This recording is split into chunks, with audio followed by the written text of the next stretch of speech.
gostar de homossexual, vai lá, ninguém gosta, ok? Ninguém gosta, a gente suporta. E eu tenho imunidade para falar que sou homofóbico, sim, com muito orgulho. Eu não gostaria de ter vizinho meu, um casal homossexual, morando ali com meus filhos pequenos em casa. O filho começa a ficar meio assim, meio gayzinho, leva um couro, ele muda o comportamento dele. Começa a ter uma amizade gay, tem tudo para ser um gay no futuro.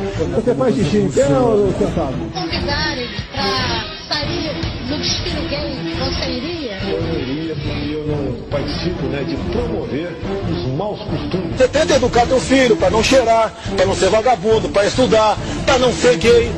Homossexualismo, direito, vai queimar tua rosquinha quando tu bem entender, porra! Não é porque o elemento faz sexo do inspetor, que vai ter uma lista específica pra ele. Eu prefiro ter um filho viciado do que um filho homossexual. Eles é que tem que nos respeitar. É o contrário. A polícia é o contrário. Não existe homofobia no Brasil.